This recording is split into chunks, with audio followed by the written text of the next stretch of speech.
Hola a todos los amantes y curiosos de la historia. Bienvenidos a mi canal. Hoy os traigo la vida de Teresa Gil de Vidaurre. Ella fue una noble navarra que se acabaría convirtiendo en una de las amantes más destacadas del rey Jaime I de Aragón, siendo una mujer que fue engañada por este monarca bajo falsas promesas de matrimonio, utilizándola para que fuese su amante. Esta biografía es realizada por petición de Aura. Teresa Gil de Vidaurre nace en una fecha desconocida en el reino de Navarra, actualmente en España. Fue hija de Juan de Vidaurre y de la esposa de este, Toda Garcés de Azagra. El matrimonio tuvo al menos 3 hijos en común. La niña descendía de la nobleza navarra y, como era habitual, fue casada durante su adolescencia con el caballero llamado Pedro Sánchez de Lodosa, un matrimonio un tanto breve que tan solo duró un par de años ante la prematura muerte de su marido y del que tan solo nació un único hijo llamado Sancho Pérez de Lodosa. Teresa Gil sería descrita en su época como una joven de exquisita belleza, algo que llamó la atención del rey Jaime I de Aragón, conocido como el Conquistador, quien quedó prendado de aquella joven viuda. Dicho monarca aragonés empezó a cortejar a la hermosa dama, pero Teresa Gil era una mujer de fuerte carácter y de grandes convicciones religiosas, asegurando que tan solo se entregaría al monarca si éste la prometía de manera oficial matrimonio. Es más, se dice que el rey tuvo que hacer aquella promesa matrimonial ante una serie de testigos para convencer así a la dama. Para entonces, Jaime el Conquistador se había separado de su primera esposa, la reina Leonor de Castilla, un matrimonio que sería anulado por petición del monarca aragonés, siendo entregada aquella nulidad matrimonial por los lazos de sangre que compartían ambos cónyuges. Tras aquella promesa matrimonial, Teresa Gil se entregó a Jaime el Conquistador, convirtiéndose en su amante, pero el rey aragonés no tenía intención de casarse con ella, pese a haberse comprometido verbalmente con la dama, un compromiso que en realidad tendría total validez al haber jurado tal promesa ante varios testigos. Poco después de iniciar tal romance, Jaime el Conquistador se comprometió con la princesa Violante de Hungría, con quien se acabaría casando en el año 1235. No se sabe muy bien cómo encajó Teresa Gil aquella noticia y el incumplimiento de la promesa del rey. Tan solo hay constancia de que ambos siguieron manteniendo algún tipo de relación tras haberse celebrado el segundo casamiento del monarca, ya que, según dicen los rumores de la época, el rey Jaime ordenó cortarle la lengua a su confesor tras enterarse de que éste había informado a sus superiores eclesiásticos de la relación extramatrimonial que mantenía el rey con Teresa Gil. Así que estos rumores hacen suponer de que el monarca y la dama navarra siguieron manteniendo su romance por algún tiempo más. No se sabe muy bien qué fue de Teresa tras celebrarse el casamiento del rey aragonés con la reina Violante de Hungría. Según algunas versiones, ella siguió siendo la amante del rey por poco tiempo más y finalmente decidió unirse a la vida religiosa, debido a que era una mujer muy piadosa. Incluso otros rumores dicen que la propia dama se puso en contacto con el papado, reclamando así que el segundo casamiento del monarca aragonés fuese anulado, debido a que éste le había hecho una promesa de matrimonio ante testigos, algo que era completamente válido en la época, pero el papado ignoró aquellos reclamos, debido a que el casamiento entre Jaime I de Aragón y Violante de Hungría había sido ideado por el Papa Gregorio IX, para evitar que el gobernante aragonés entablase alguna importante alianza matrimonial que fuese una amenaza para los estados pontificios.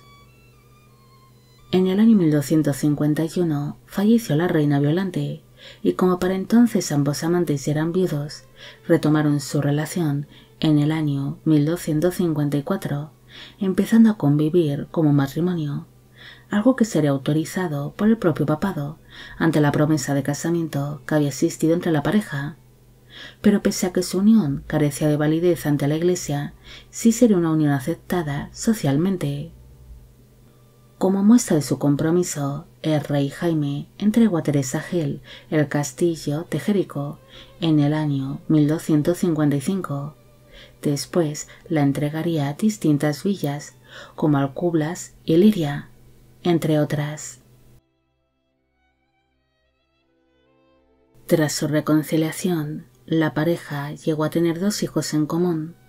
En el año 1255 nació un hijo llamado Jaime, que sería barón de Jérica, Liria, Andilla y Altura, y en el año 1258 nació otro hijo llamado Pedro, que sería barón de Ayarbe, Grañén, Robres y Arnueso, siendo ambos hijos reconocidos por el rey e incluidos en su testamento como hijos legítimos. Es más, las propias crónicas de la época decían que el monarca se mostraba muy feliz con el nacimiento de estos 2 hijos varones y llegó a realizar importantes donaciones a la Iglesia por sus nacimientos. La felicidad y la estabilidad de la pareja duró poco. Tras llevar 10 años de convivencia, Jaime solicitó el permiso del papado para poder abandonar a Teresa Gil y casarse con alguna otra mujer que fuese más de su interés, alegando que su concubina sufría de lepra. Pese a no ser una unión válida por la Iglesia, el Papa Clemente IV se negó ante la petición del rey aragonés, acusándole de ser un adúltero y de protagonizar un gran escándalo social. Pese a la negativa del papado, Jaime el Conquistador abandonó a Teresa Gil e inició un romance con Berenguela Alfonso de Molina, hija legítima del infante leonés Alfonso de Molina, convirtiéndose ésta en el nuevo capricho del rey aragonés. Tras esta gran humillación, Teresa Gil se retiró a un monasterio que ella misma había fundado unos años antes, el Real Monasterio de Zaidía, en Valencia. Allí convivió con otras religiosas y mujeres viudas con quien tuvo trato estrecho, así que esto hace pensar de que en realidad no tenía lepra, sino que sufrió de algún problema de salud y de que su marido puso aquella excusa para poder casarse con la mujer de la que se había encaprichado. Finalmente, Teresa acabaría falleciendo en aquel mismo monasterio, muriendo el 15 de julio de 1285, siendo su muerte muy sentida por las religiosas del lugar. Según se cuenta, en el año 1655 se vivió un milagro relacionado con la tumba de Teresa Gil, que descansaba en el altar mayor de la iglesia de aquel monasterio. Así que decidieron abrir su sepulcro, encontrándose el cuerpo de la dama incorrupto. Después, en 1782, se volvió a abrir su tumba para comprobar si esto era real, encontrándose su cuerpo en perfectas condiciones. Durante la Guerra de la Independencia Española, las monjas decidieron abandonar el monasterio por miedo a que fuese tomado por los franceses, llevándose así el cuerpo de Teresa Gil. Una vez finalizada la guerra, se inició la reconstrucción del monasterio, donde la dama fue colocada en un nuevo sepulcro que cuenta con cristales, para que se pueda ver su cuerpo incorrupto. Durante la Segunda República Española y el régimen franquista, el cuerpo de Teresa Gil fue cambiado de ubicación en distintas ocasiones, hasta que finalmente las monjas se trasladaron al Real Monasterio de Santa María de Gratiadey, en Benaguasil, en Valencia, lugar donde descansa desde entonces. Teresa Gil fue una mujer de notable belleza que llamó rápidamente la atención del rey aragonés Jaime el Conquistador, algo que acabaría trayéndola a la ruina. debido a que este monarca simplemente la utilizó y cuando ya no la necesitaba para nada más, la repudió. Teresa se dejó seducir por el rey Jaime, el cual la prometió el casarse con ella en algún momento, pero en realidad la engañó, ya que aquella promesa falsa solo fue hecha para convertirla en su amante.